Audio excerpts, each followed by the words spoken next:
in collaborazione con Consorzio Agrario Lombardo-Veneto. Fedeli alla terra. Il miglior grana padano lo trovate solo nel punto vendita del caseificio europeo a Bagnolo San Vito. Ed inoltre, a completare l'offerta del gusto, troverete carni suine, bovine e pollame provenienti dai nostri allevamenti garantiti. Caseificio europeo, meta ideale per palati esigenti. A Bagnolo San Vito.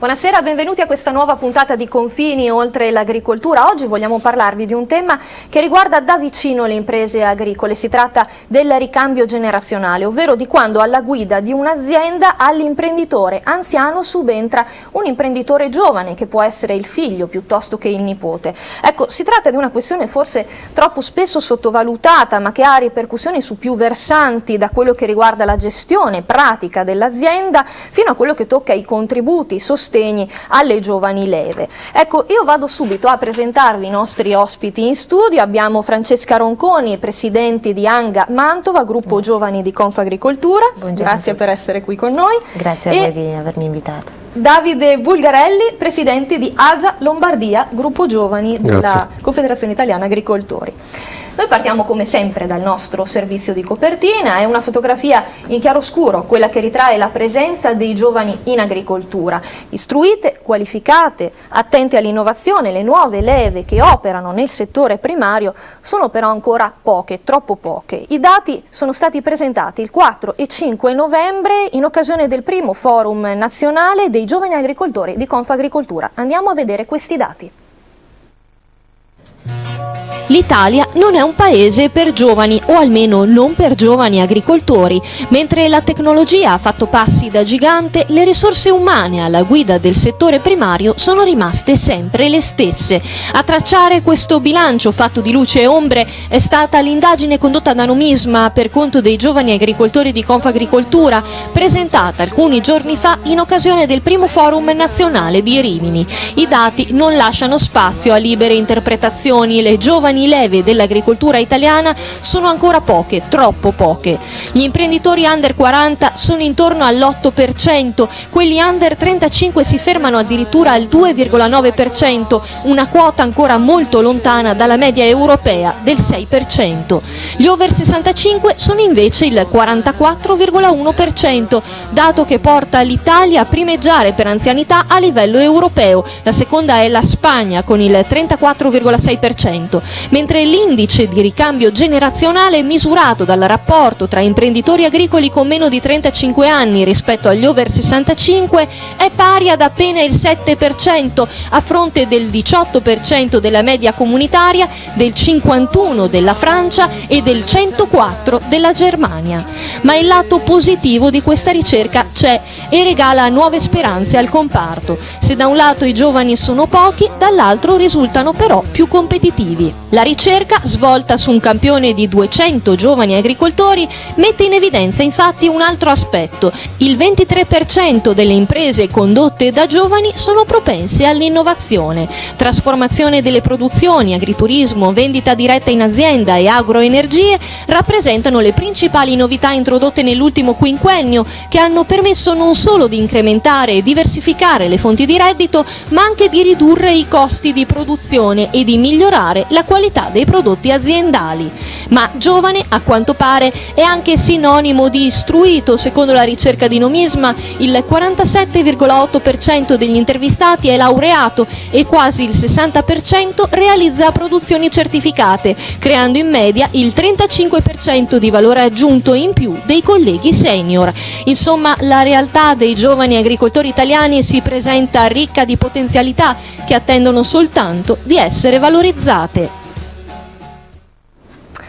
Ronconi, esiste davvero un problema di ricambio generazionale, almeno per quanto riguarda Mantova?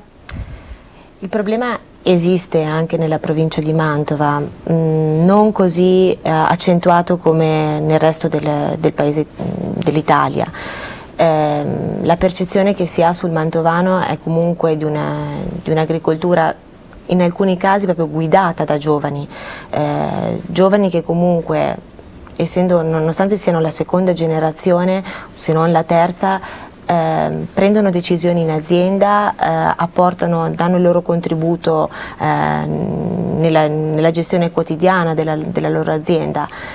Certo è che i dati non sono sicuramente, diciamo, incoraggianti, danno una visione un pochino deludente del settore. Quelli che però sono rimasti, sono convinta che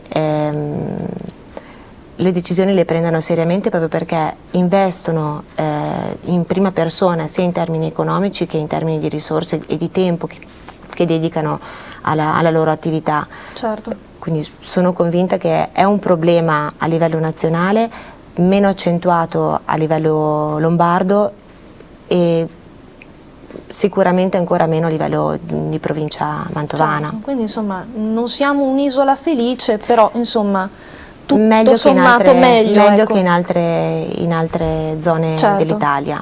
Bulgarelli, quali sono le principali difficoltà che un giovane deve affrontare nella gestione dell'azienda e in particolare quando subentra alla presenza magari del nonno piuttosto che del padre? Beh, sicuramente il primo stato che trova è l'accesso al credito, cioè oggi un giovane che parte si può dire anche che abbia ereditato l'azienda, comunque deve fare degli investimenti, quindi è sulle banche che vogliono avere alla fine delle sicurezze, no? E quindi questi soldi qua che non arrivano, perché ovviamente tu non hai niente da dare, sei giovane, parti da zero, quindi come puoi promettere qualcosa se ancora devi costruirlo?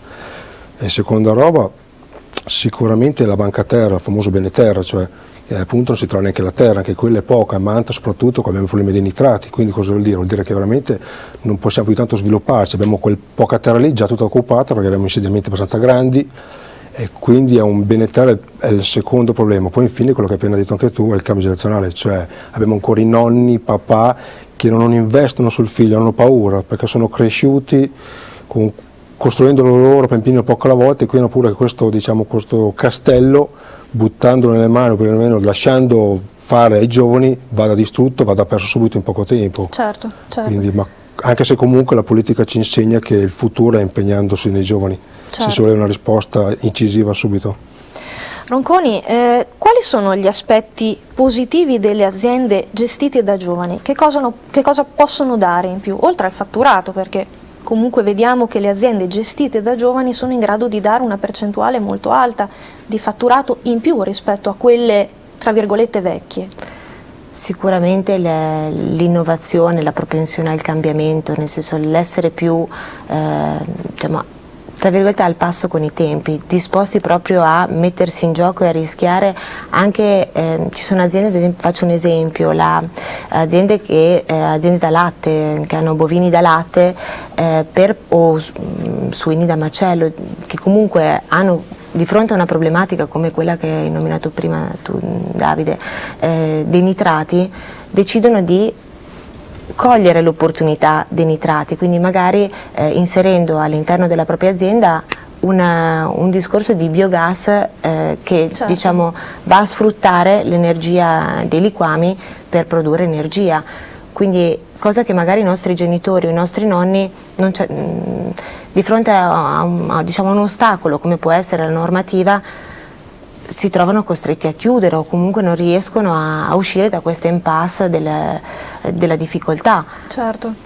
Dall'altro lato anche comunque una visione sicuramente, non dico oggettiva, perché poi comunque per fare questo lavoro sono convinta che serva prima di tutto il cuore, però un distacco dalla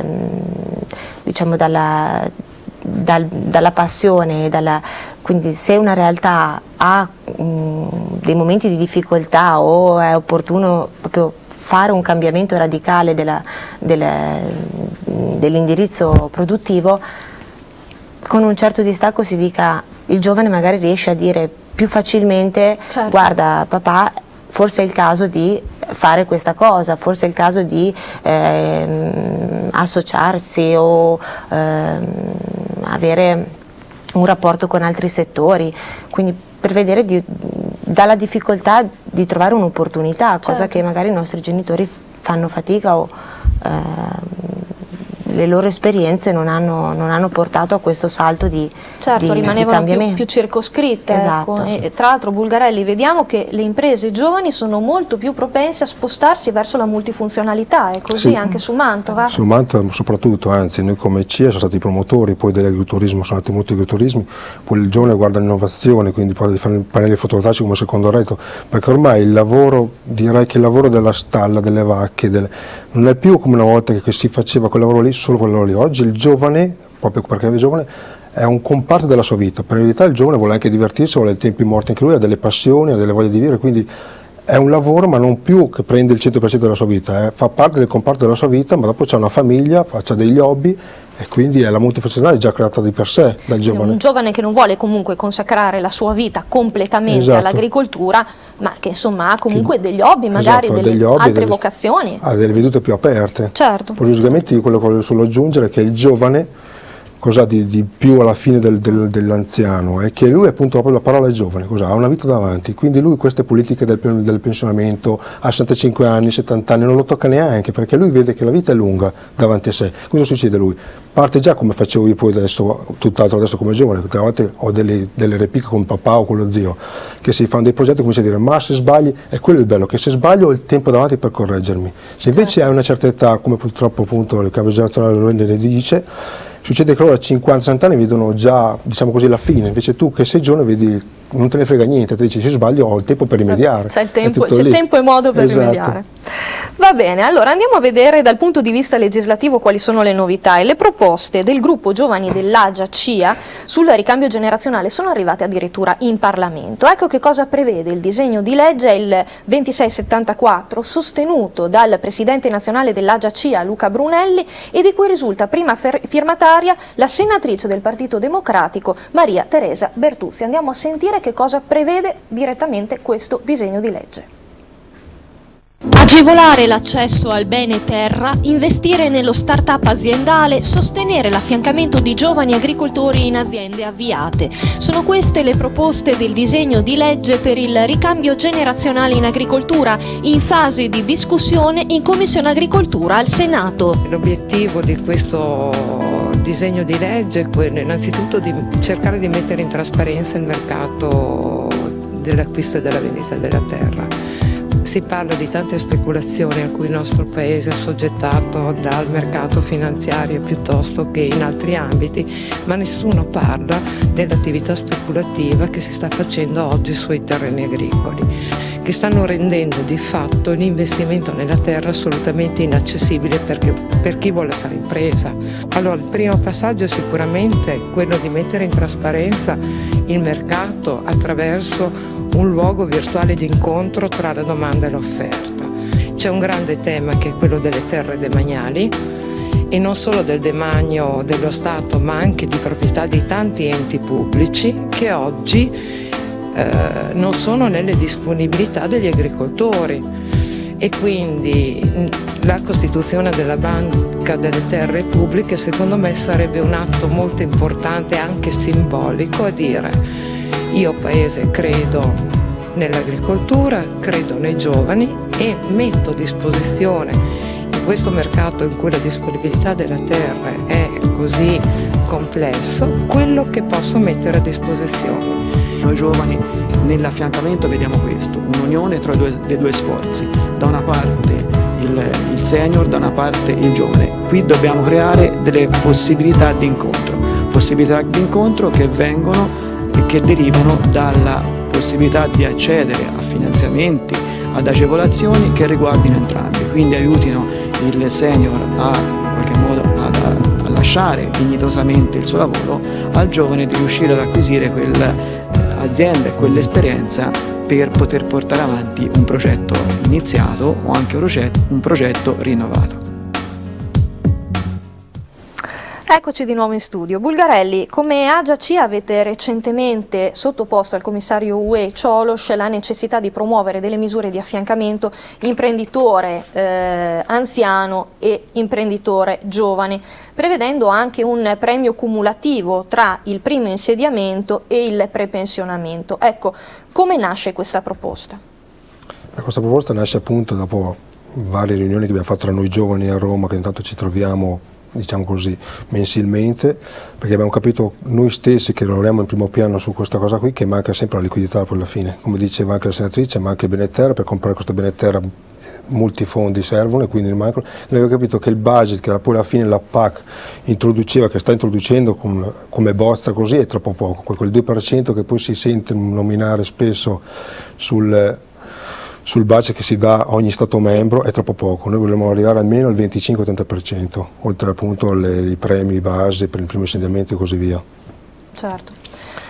Ronconi, esiste ancora una certa resistenza da parte degli imprenditori anziani nei confronti dei giovani? Forse non è direttamente il suo caso, mi pare di capire, insomma, lei già gestisce comunque la sua azienda di famiglia, magari non ha avuto questi problemi, però a livello generale. La resistenza c'è, nel senso, io probabilmente per esperienza personale la percepisco poco, perché essendo la seconda generazione già attiva e veramente non dico alla guida, perché comunque l'esperienza della prima generazione non è da dimenticare, non è da trascurare, però quantomeno questo è stato il punto forte, credo, della nostra di azienda, parlo veramente dal punto di vista personale, è saper dare spazio, dare fiducia alla seconda generazione. La resistenza però purtroppo c'è, perché molto spesso, come diceva prima Davide, i nostri genitori, essendo nati dal nulla, avendo creato un'azienda da zero con un sacco di sacrifici, l'idea di dare spazio, l'idea di così vederla magari anche cambiare, vederla cambiare, esatto, e soprattutto in un periodo di crisi, nel senso di riduzione dei margini di guadagno che stiamo affrontando adesso in questo periodo, l'idea di dare completamente la palla a un giovane, tra virgolette, inesperto, nel senso che purtroppo è l'esperienza poi che fa un buon imprenditore. Non è solo un titolo di studio, nel senso che abbiamo visto che comunque le aziende, la maggior parte delle aziende è guidata da laureati. Sono convinta che però non sia sufficiente una laurea nel settore primario, come in qualsiasi altro settore comunque economico. È importante la formazione, ma è importante, è fondamentale, sono convinta che sia comunque fondamentale la formazione, però bisogna poi sapersi confrontare anche con il mercato, con l'esperienza e la praticità comunque del lavoro quotidiano. Certo. Bulgarelli, prima abbiamo sentito la senatrice del Partito Democratico parlava di Banca della Terra per agevolare l'incontro tra chi vuole uscire di fatto dalla professione, quindi dal settore primario, e chi invece vuole entrare. Questo porterebbe di fatto alla sottoscrizione di un patto generazionale, se vogliamo vederlo così, tra giovane e anziano. Questo è fattibile secondo lei anche su Mantova? Allora, il progetto è stato appunto nazionale. Su Mantova, sono sincero, bisognerebbe fare qualche cosa, sono un po' perplesso. Perché dico così? Perché purtroppo penso sempre agli interessi economici, nel senso che oggi la terra costa molto e quindi penso che prevalga più il discorso che sia contadino o contadino che sia industriale, quello di raggiungere questa terra qua, ci sono più degli interessi economici, per portare così. però mi viene in mente anche appunto la terra demaniale, quando si parla tanto di portare il discorso sulle terre demaniali di quel patto di stabilità, certo. Anche lì a Mantova c'è possibilità di farlo, lì più che demaniale, che a me mi viene in mente solo le golene poi alla fine del Po, mi viene in mente più, come diceva la senatrice, forse guardare di fare insieme alla provincia, ai comuni, un censimento delle aree pubbliche che non sono invece investite in coltivazione, tipo mi viene proprio da dire così, la zona industriale dove abbiamo queste bellissime cattedrali cementificate qui vicino tra Ostiglia, o perlomeno il Migliaretto. Quanti anni che siamo andati a Migliaretto, vediamo questa isola di terra incolta e diciamo perché non si possa coltivare o fare una fattoria all'aperto, quindi mettere per i bambini che escono dei cavalli, degli animali liberi, quindi qualcosa del bisogna fare un censimento province e comuni, e queste terre qua a sua volta inutilizzate darle in mano ai giovani, destinarle ai giovani per dare una mano. Bene, noi ci lasciamo per una brevissima pausa di pubblicità, ci troviamo fra poco e parleremo insieme a Coldiretti. Bene, rieccoci in studio, bentornati a Confini Oltre l'Agricoltura. Continuiamo a parlare di ricambio generazionale e ne parliamo stavolta con Coldiretti, in particolare con Claudio Piva, segretario di Giovani Impresa Coldiretti Mantova, e Claudio Lombardini, delegato Giovani Impresa Coldiretti Mantova. Andiamo a sentire le due interviste.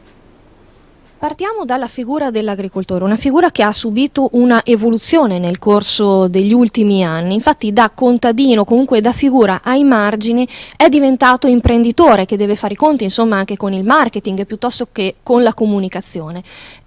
Quanto è importante questa evoluzione e come si è così attuata su Mantova? Non siamo più agricoltori ma imprenditori agricoli, perché noi non possiamo e non dobbiamo più restare chiusi nelle nostre aziende, ma uscire.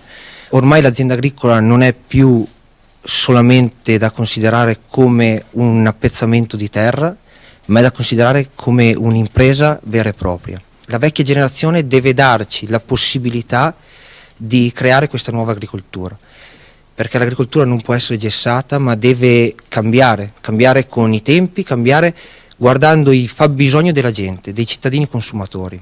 Occorre dare credito, stima e responsabilità a questi giovani, perché effettivamente dove abbiamo giovani che conducono le imprese, abbiamo imprese che sono del 30-40% più redditive e redditizie rispetto a quelle tradizionali, ma direi che abbiamo una capacità di creare e di innovare decisamente più, ma molto più elevata. Abbiamo parlato di giovani, inevitabile allora parlare di formazione. Che ruolo ha la formazione nel traghettare il giovane imprenditore verso l'affermazione comunque della propria azienda?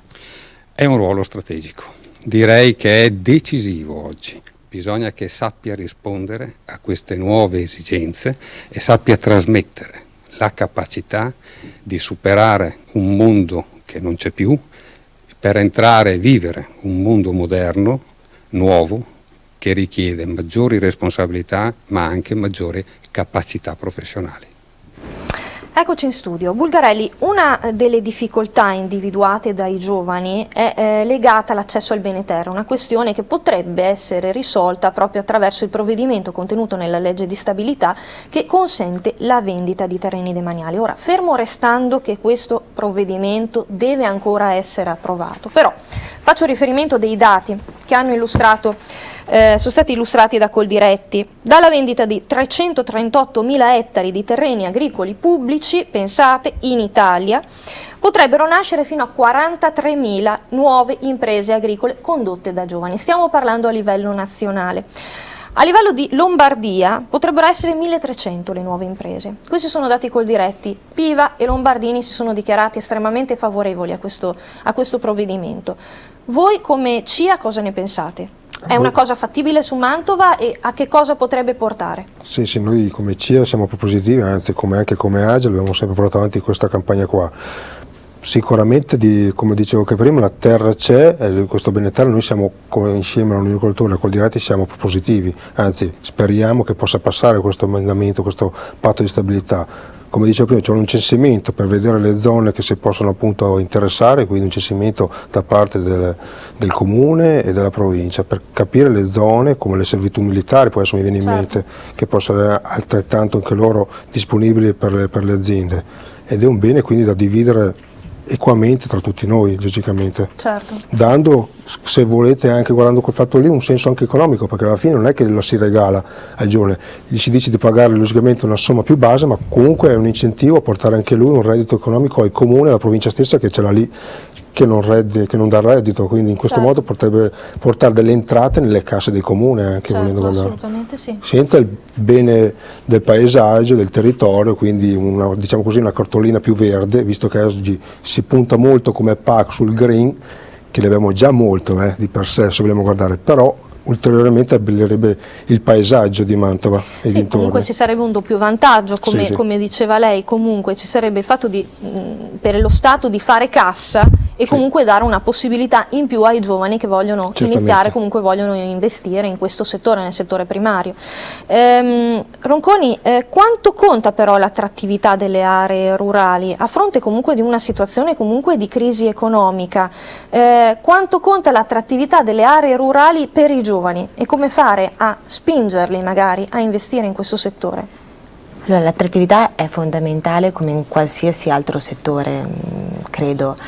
Probabilmente però, a differenza di altri settori come può essere quello industriale, la percezione che l'agricoltura odierna sia ancora rimasta agli anni 50, che comunque non dia stimoli, non ci sia quell'innovazione, quella tecnologia come invece è percepito in altri settori, è un ostacolo. Naturalmente una mea culpa dobbiamo farlo noi in primo luogo come agricoltori, nel senso che probabilmente diamo questa come immagine, però noi giovani non dobbiamo, noi giovani ma anche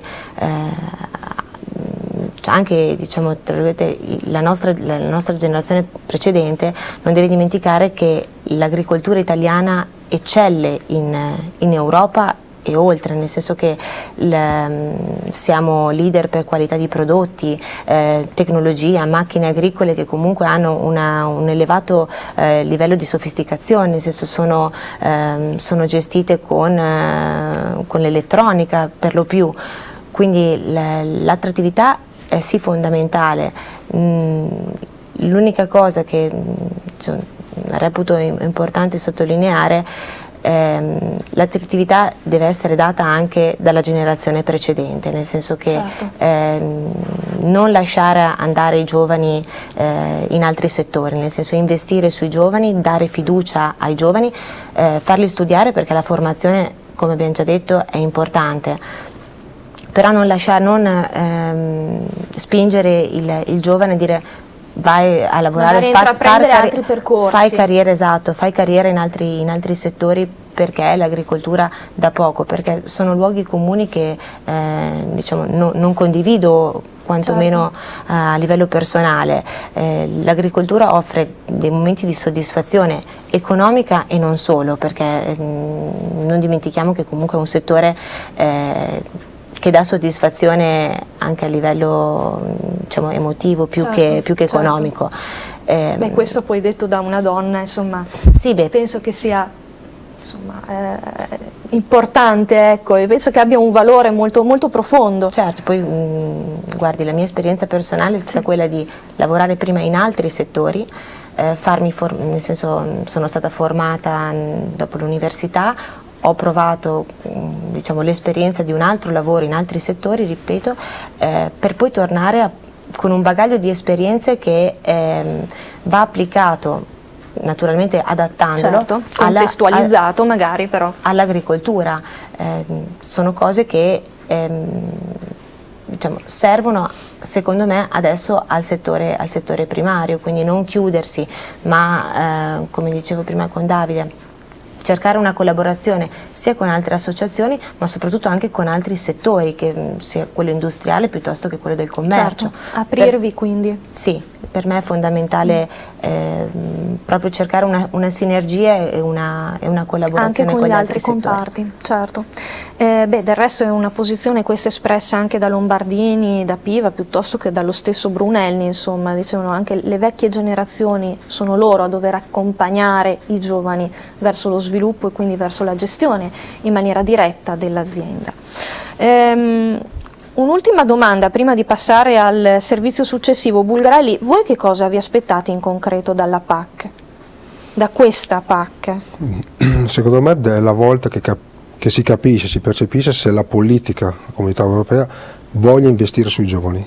Cioè abbiamo un anno davanti per discutere, quindi in questo momento siamo per prima noi che dobbiamo cercare di portare avanti le nostre opinioni, cercare veramente di darci il nostro massimo per portarle poi al raggiungimento, perché questa qui è un anno ormai programmato, nel senso che quest'anno qui abbiamo noi in mano il gioco, è adesso che dobbiamo darci dentro. Certo. Quindi vediamo se veramente Cioloș e tutto il comparto politico dabbia appoggio poi o fiducia ai giovani. Se lo danno loro vuol dire che lo danno poi tutti i settori, lo danno un po' anche come facciata. Certo. Se invece troviamo che abbiamo queste risorse così scarse, il budget così minimo sui giovani, vuol dire che sono tutte parole alla fine. E allora andiamo a vedere proprio l'Unione Europea, come ha intenzione di comportarsi, l'Unione Europea ma anche la Regione Lombardia, vediamo quali provvedimenti sono stati messi in campo per agevolare il ricambio generazionale.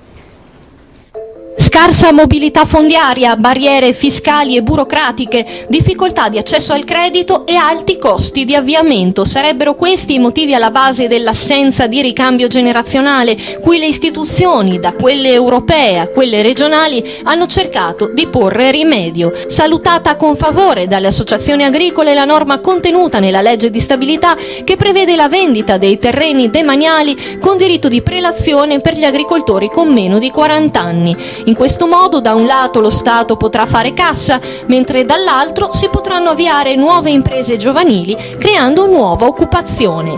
In questi ultimi anni proprio i giovani agricoltori in Italia hanno avuto e hanno tuttora delle difficoltà ad acquistare terreni agricoli a causa di quotazioni molto elevate. La cessione di questi terreni da parte dello Stato potrebbe di conseguenza garantire equità e sostenere lo sviluppo imprenditoriale delle generazioni future. Qualcosa si muove anche dall'Europa. Nella riforma della PAC post 2013 è stata accolta la proposta di assegnare ai giovani un pagamento diretto aggiuntivo fino al 2% del budget nazionale. Quanto alla Lombardia, il governatore Roberto Formigoni e l'assessore all'agricoltura Giulio De Capitani hanno voluto riservare una particolare attenzione proprio al settore primario attraverso la misura 112 che concede un aiuto all'insediamento dei giovani agricoltori. Il bando consente l'attivazione di un piano di sviluppo aziendale e l'utilizzo di uno specifico pacchetto di misure con l'obiettivo di valorizzare i giovani imprenditori agricoli e forestali incentivandone l'insediamento. La Lombardia, ha commentato lo stesso Formigoni, è la prima, anzi la primissima regione agricola italiana e una delle prime in Europa. Vi sono 54.000 aziende agricole e oltre 70.000 addetti, un settore rinomato per la bontà ma anche per la sicurezza del prodotto, ed è per questo che dobbiamo studiare politiche agricole all'avanguardia. Inevitabile partire dai giovani. Bene, Bulgarelli, partiamo proprio dai giovani, bisogna partire dai giovani. L'agricoltura italiana però si dice che sia la più vecchia d'Europa e uno dei problemi più pressanti è quello che riguarda la burocrazia. C'è una ricerca che avete fatto proprio voi della Confederazione Italiana Agricoltori. Voi avete calcolato che tra domande, documenti, bolli, moduli, attestati, certificati, scartoffie varie, il passaggio di proprietà pesa letteralmente 23 kg di carta. Senza contare i soldi spesi per tecnici, notai, mesi bruciati tra file interminabili, pellegrinaggi da un ufficio all'altro. Come si può porre rimedio in concreto a questa problematica che purtroppo pesa così tanto, e pesa, abbiamo visto proprio in maniera concreta sull'agricoltura? Pesa economicamente oltre che la carta. Beh, secondo me bisogna snellire, quindi per snellire cosa si fa? L'unica cosa è guardare a questo punto, mia indicazione, gli Stati membri, cioè come fanno gli altri Stati membri. Ad esempio abbiamo la Francia che spende molto di meno del tempo e come appunto di cartacee, ma andiamo a copiare allora quello status lì, andiamo a vedere se sono pratiche da copiare, se sono pratiche buone. Se sono pratiche buone, ben venga, le mettiamo in atto anche noi, secondo me non c'è altro da fare, vedere gli altri come si comportano, i nostri Stati membri, visto che siamo una comunità europea, se c'è un progetto buono e vediamo che loro hanno dei passaggi più snelli, hanno meno burocrazia, vale la pena allora andare a copiare quel sistema lì. Certo, vedere, insomma, prendere a modello gli Stati membri dell'Unione Europea, quelli che sono funzionali logicamente, che stanno lavorando meglio. Perché io so che la Francia lavora la metà del nostro tempo per fare un passaggio generazionale, ecco, così via. Ecco, quindi sarebbe il caso magari di guardarsi attorno, esatto, di avere appunto la mentalità da giovane, aprirsi, come dice stessa cosa. Certo. Ronconi, agricoltura in termini biologici, ricerca, sviluppo di nuovi prodotti, ecco, possono essere questi, diciamo, una strada da percorrere per i giovani e soprattutto è una strada che è percorribile a Mantova? È una strada percorribile come ne sono altre, nel senso che non è l'unica strada. È giusto che ci siano aziende orientate al biologico perché rispondono a esigenze di nicchia, di una serie di di una nicchia proprio di consumatori. Non credo che sia l'unica strada percorribile, nel senso che siamo in un mercato, è banale dirlo, ma è un mercato globalizzato. Certo. L'idea di far fronte alle problematiche di volatilità dei prezzi, di crisi di settore, difficoltà che sono veramente pesanti in questi ultimi anni, l'idea di far fronte solo con il discorso dell'agricoltura biologica credo sia un po' difficile, nel senso ci sono altre strade che possono essere proprio una sinergia piuttosto che distretti o una sinergia, progetti di filiera con altri settori, dall'industriale piuttosto che direttamente con il settore del commercio, per riuscire a valorizzare i nostri prodotti. Che sia poi con il discorso del biologico piuttosto che con i numeri e con le dimensioni, sono due strade alternative. Certo. Comunque la qualità dei prodotti italiani è indiscussa, quindi se poi fatta su grande scala piuttosto che con nicchie di mercato, con scelte di nicchia, sono scelte, ripeto, alternative. Certo. Una non preclude l'altra sicuramente. Certo. Mi pare di capire comunque che voi guardate anche molto agli altri settori produttivi, cioè voi guardate tanto anche al commercio, ad esempio, al terziario. Sì, perché comunque è importante proprio attraverso la sinergia con gli altri settori, che siano, ripeto, l'industriale piuttosto che il commercio, riuscire ad andare incontro alle esigenze e ai bisogni dei consumatori, perché non dimentichiamo che produciamo prodotti che poi devono essere venduti sul mercato, quindi non dobbiamo comunque perdere di vista le esigenze del consumatore e cosa vuole il consumatore, perché posso impegnarmi a fare un prodotto biologico, se però il mercato non risponde è difficile poi portarlo avanti. O comunque manca il tassello che ti porta alla promozione di quel prodotto. Il fatto poi di trovare delle sinergie con il commercio è proprio un modo per valorizzarli i propri prodotti, hanno delle competenze, una formazione che magari per alcuni aspetti a noi manca, quindi dall'unione, dalla volontà comune di ottenere un maggior reddito, di maggiori margini, si cerca comunque di valorizzare sempre il proprio prodotto. Certo. Noi ci lasciamo per un'altra brevissima pausa, torneremo fra poco con le conclusioni di questo dibattito e con tantissimi altri servizi. A tra poco.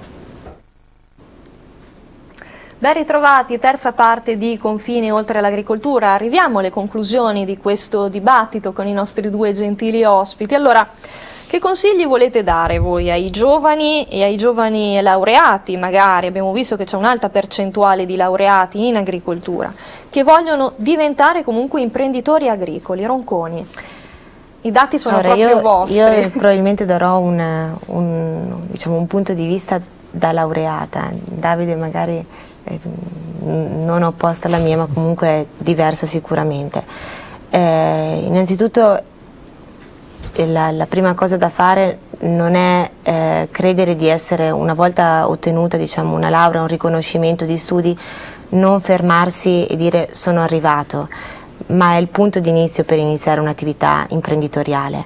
La possibilità, se uno ha le possibilità di fare esperienze in altri settori, è ottima, nel senso che dal lavorare in altre aziende agricole e non, si riesce ad ottenere un bagaglio di esperienze che poi tornando nella propria azienda agricola piuttosto che intraprendendo una nuova azienda agricola sono fondamentali proprio per confrontarsi con il mercato, con le esigenze del consumatore, quindi tutte cose che magari mancavano ai nostri genitori. A noi è stata data l'opportunità in alcuni casi di studiare, di cercare di metterli a frutto, nel senso di non fermarsi con tra virgolette l'arroganza di dire sono arrivato, ma con l'umiltà di unire la propria esperienza e la formazione di studi che si è riusciti ad avere con l'esperienza e la passione e il sacrificio che sono riusciti a trasmetterci comunque i nostri genitori. Certo. Quindi serve un giusto equilibrio tra una formazione, un'apertura mentale, una capacità di adattamento ai momenti di difficoltà e all'affrontare problemi che magari in altri settori sono stati affrontati in modo diverso o comunque non peculiari proprio del settore dell'agricoltura, ma la capacità comunque di portare le altre situazioni nella propria azienda. Certo. Bulgarelli è stato chiamato in causa direttamente, quindi... Sì, perché anch'io da una parte quello che ha detto la Francesca è tutto veritiero, anzi mi associo a lei. Il discorso dei neolaureati, ecco, proprio neolaureati direi giovani agricoltori e basta, non darei un timbro al giovane, nel senso neolaureato o no, perché ci sono giovani agricoltori che sono solo periti, oppure metalmeccanici, oppure come me che sono partito un po' dalla gavetta quando avevo 16 anni, quindi ho fatto 2 anni di professionale, non ho fatto nessuna scuola agraria, però mi ci sono messo col mio impegno e sono diventato lo stesso agricoltore.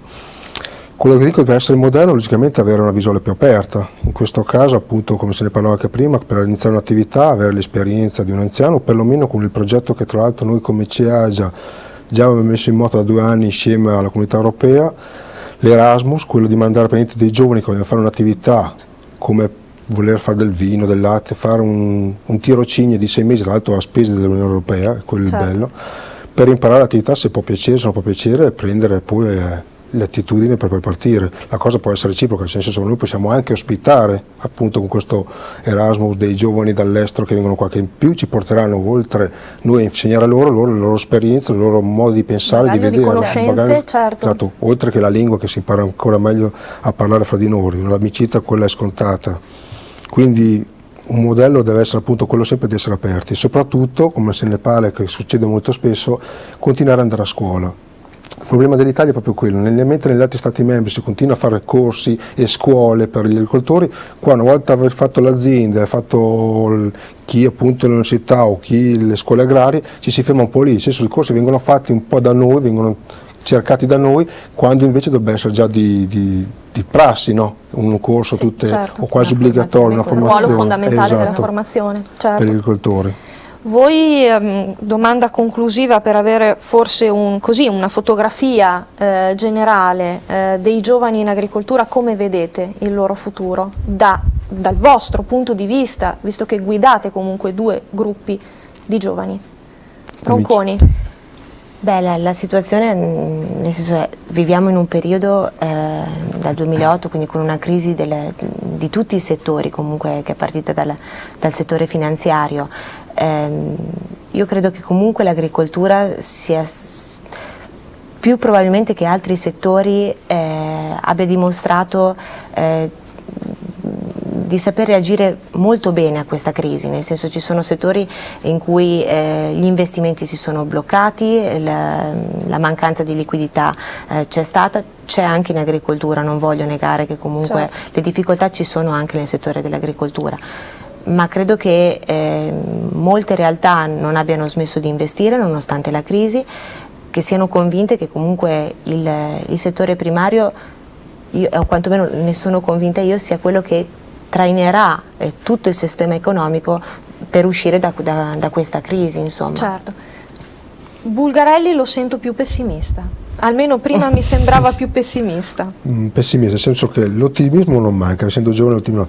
Certo, perché la fotografia di oggi non è il massimo, perché i redditi, si sa, sono calati molto, quindi il giovane oggi si trova una fotografia veramente brutta, nel senso si trova in mezzo a un bivio nel quale si trova un reddito basso, delle scelte importanti, quindi non sa se poi riuscirà a raggiungere perché non ha i fondi economici adeguati. L'unica cosa che posso dire appunto è portare avanti questo ottimismo, perché siamo giovani, la corsa è lunga, quindi il tempo per guadagnare terreno ce l'abbiamo, per prenderci la nostra fetta di mercato ce l'abbiamo sicuramente, quindi bisogna sicuramente essere ottimisti, praticamente guardare sempre il meglio e non il peggio. Certo. Bene, noi voltiamo pagina. Questa settimana, lunedì scorso anzi, è stata inaugurata la nuova sede territoriale della CIA a Pegognaga. È attivo proprio dalla scorsa settimana il nuovo ufficio che accompagnerà gli agricoltori nei loro adempimenti burocratici e negli impegni di carattere sindacale. Noi siamo andati a vedere proprio questa nuova sede che servirà proprio da punto di riferimento per gli agricoltori del Basso Mantovano. Cresce l'offerta di servizi della CIA provinciale. Lunedì scorso è stata inaugurata la nuova sede territoriale di Pegognaga in via Tazzoli, che assisterà da vicino gli agricoltori della Bassa nei loro impegni di carattere burocratico e sindacale. La nuova sede si presenta in modo funzionale e moderno per rispondere a tutte le esigenze dei soci e delle imprese aderenti, ma è anche la testimonianza di come CIA intenda radicarsi sempre più sul territorio, diventando interlocutore politico all'interno della filiera agricola, difendendo gli interessi economici delle famiglie e tutelando il patrimonio di tradizioni di cui è custode la Campagna Mantovana. La scelta logistica di Pegognaga per il centro servizi alle imprese agricole non è casuale, spiega il presidente della CIA Luigi Panarelli. Si tratta infatti di un paese ben posizionato dal punto di vista logistico, servito dall'autostrada e facilmente raggiungibile dai nostri associati del Basso Mantovano. Abbiamo voluto scommettere su questo territorio per dare risposte veloci ed efficienti, per contribuire a far crescere e valorizzare le nostre imprese. Dopo 35 anni di presenza a Pegognaga, conclude Panarelli, con l'apertura del nuovo sportello vogliamo offrire un moderno ed efficiente servizio alla nostra organizzazione. Bene, dall'attualità a livello locale ci spostiamo all'attualità a livello invece nazionale. Cambia infatti l'etichettatura degli alimenti. La nuova normativa europea si sostituisce alla vecchia direttiva del 1979, estendendo l'obbligo di indicare la provenienza in etichetta di tutte le carni fresche, al pari di quanto era già stato fatto con quella bovina dopo l'emergenza mucca pazza. Andiamo a vedere il servizio. L'etichettatura volta a pagina. Ad annunciarlo è la Coldiretti. Il nuovo regolamento comunitario introduce l'obbligo di indicare informazioni nutrizionali fondamentali, impone l'evidenziazione della presenza di allergeni, prevede il divieto di indicazioni fuorvianti e una dimensione minima delle etichette per renderle più facilmente leggibili. La norma sostituisce la vecchia direttiva del 1979 ed estende l'obbligo di indicare la provenienza di tutte le carni fresche, dal maiale al pollame, dall'agnello alla capra, al pari di quanto è già stato fatto con quella bovina dopo l'emergenza mucca pazza. Il regolamento, sottolinea la Coldiretti, prevede invece purtroppo un percorso a tappe per l'estensione dell'obbligo di indicare l'origine in etichetta per altre categorie di prodotto, come le carni trasformate in salumi, 2 anni, e il latte e derivati, 3 anni. Tra le altre novità introdotte è da segnalare la dichiarazione nutrizionale obbligatoria, che dovrà essere indicata sull'imballaggio in una tabella comprensibile, l'evidenziazione della presenza di allergeni anche per i cibi non imballati, ad esempio quelli venduti nei ristoranti o nelle mense, il divieto alle indicazioni fuorvianti sulle confezioni, la carne ottenuta dalla combinazione di più parti di carni dovrà essere indicata come carne ricomposta e lo stesso varrà per il pesce, e ancora, le etichette dovranno essere chiaramente leggibili, con caratteri tipografici chiari e non troppo piccoli, mentre la data di scadenza dovrà essere riportata anche sui prodotti confezionati singolarmente.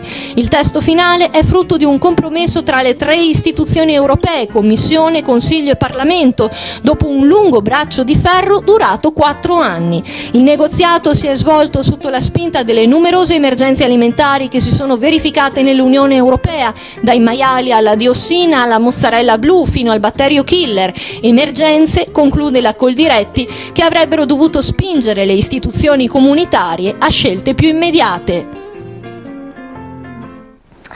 Allora, i nostri ospiti volevano aggiungere qualcosa proprio sull'aspetto dell'etichettatura. Bulgarelli, CIA. Sì, noi come CIA non ci va bene l'etichettatura, va bene tutto quanto, però stiamo puntando anche al doppio prezzo, nel senso far sapere al consumatore quanto costa, quanto viene dato al contadino, all'agricoltore, all'imprenditore agricolo sul campo quel tot di prodotto lì, per sapere più informazioni, oltre agli ingredienti che è giusto che si sappia, però sapere quanto la catena alimentare alla fine quanto percepisce l'agricoltore. Quindi quanto è anche il rincaro magari che subisce il prodotto. Esatto, quanto è il passaggio alla fine sul banco, quanto c'è appunto quanto costa quel prodotto lì da iniziare alla fine. Certo. Ronconi? Io credo che sia fondamentale il discorso di portare avanti una tracciabilità delle carni piuttosto che di tutti i prodotti agricoli, proprio per dare la possibilità al consumatore di scegliere, istruire e informare il consumatore su quello che sta andando a scegliere sui banchi, quindi un consumatore informato, perché molto spesso il consumatore è sottovalutato nelle scelte d'acquisto. Il discorso di tracciare le carni e gli altri prodotti è un modo per dargli peso e dire faccio questo prodotto, secondo me è tutto un modo per valorizzare le nostre produzioni tipiche italiane. Garantendo ulteriormente il consumatore stesso. Esatto. Certo. Bene, noi andiamo a vedere la nostra rubrica Flash Agricoltura, che racchiude le notizie dedicate al settore primario dell'ultima settimana. Coldiretti si prepara al rinnovamento. Gianluigi Zani lascerà giovedì prossimo la presidenza. Al suo posto sarebbe ormai data per certa la nomina di Paolo Carra, già alla guida del consorzio Latterie Virgilio. L'elezione del nuovo leader è prevista per la tarda mattinata. Dopo la relazione conclusiva di Zani seguirà l'apertura del seggio e la votazione degli organi direzionali. È massiccia la presenza dei vini italiani nella top 100 di Wine Spectator, una delle riviste di settore più influenti. Nella classifica dei 100 migliori vini del 2011 di tutto il mondo, una bottiglia su 5, 20 italiani, di cui 10 toscani, è italiana. In particolare il Brunello di Montalcino si piazza con 4 etichette, tutte annata 2006. L'unico produttore premiato con 2 vini è sempre un italiano ed è Allegrini, con il veronese Palazzo della Torre 2008 e il Bolgheri Sondraia 2008. Il caro gasolio sta mettendo in grave crisi le imprese agricole, mandando in rosso i bilanci. I continui rincari del carburante hanno effetti devastanti nel settore. Secondo le prime stime, nel 2011 l'intero mondo agricolo è stato costretto a sostenere un costo aggiuntivo di oltre 2 miliardi di euro, determinato proprio dai rialzi dei prodotti petroliferi. Con una dotazione finanziaria di 8 milioni di euro apre il nuovo bando della misura 121, ammodernamento delle aziende agricole, interventi per la gestione sostenibile degli effluenti di allevamento. Si tratta dell'ultima opportunità offerta alle aziende agricole nell'ambito del programma di sviluppo rurale 2007-2013 della Regione Lombardia per potersi adeguare alla disposizione comunitaria in materia di nitrati, usufruendo di un contributo pubblico. Le aziende potranno presentare la domanda fino al 31 gennaio 2012. La proposta di legge sul riconoscimento della figura dell'imprenditore agromeccanico professionale, depositata alla Camera dei Deputati dall'onorevole Marco Carra, vuol colmare un vuoto legislativo che penalizza sul piano economico e fiscale l'intero settore dell'agricoltura. È questo il commento di Marco Speziali, presidente di Apima Mantova e consigliere di Confai. La proposta presentata dall'onorevole Carra, aggiunge Speziali, intende regolamentare un fenomeno che riguarda circa 8.000 imprese che svolgono l'attività agromeccanica in forma esclusiva e principale. L'agricoltura lombarda continua nella ripresa, confermati infatti i dati con segno positivo dopo la grave crisi del 2009. Bene il vino e il comparto suinicolo, ottima inoltre la performance del latte e del grana padano. Soffre invece il mais con una forte riduzione delle quotazioni nel mercato dei cereali. Questo quanto è emerso dai dati del terzo trimestre 2011 del comparto agricolo lombardo, grazie all'indagine congiunturale promossa da Regione e Unioncamere Lombardia. Bene, siamo arrivati al termine anche di questa puntata di Confini oltre l'agricoltura. Io ringrazio i nostri ospiti che ci hanno accompagnato in questo viaggio, Davide Bulgarelli, presidente di Agia Lombardia CIA, e Francesca Ronconi, presidente di Anga Mantova Confagricoltura. Ringrazio anche Coldiretti che ha partecipato alla realizzazione di questa puntata. Un ringraziamento particolare anche alla mia regia, Luca Trentini e Anna Sramburi, sempre particolarmente attenti. Vi do appuntamento a lunedì prossimo alle 14:30 e alle 21:10 su Mantova TV e vi invito anche a seguirci sulla nostra pagina Facebook Confini oltre l'agricoltura. Grazie ancora per averci seguito, appuntamento a lunedì prossimo.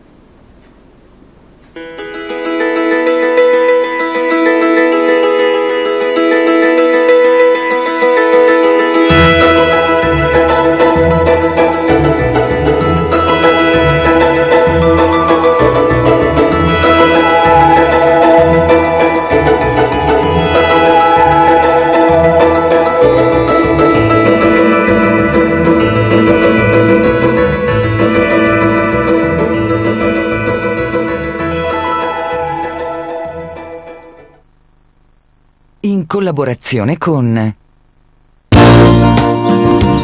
Consorzio Agrario Lombardo-Veneto. Fedeli alla terra. Il miglior grana padano lo trovate solo nel punto vendita del caseificio europeo a Bagnolo San Vito. Ed inoltre, a completare l'offerta del gusto, troverete carni suine, bovine e pollame provenienti dai nostri allevamenti garantiti. Caseificio europeo, meta ideale per palati esigenti, a Bagnolo San Vito.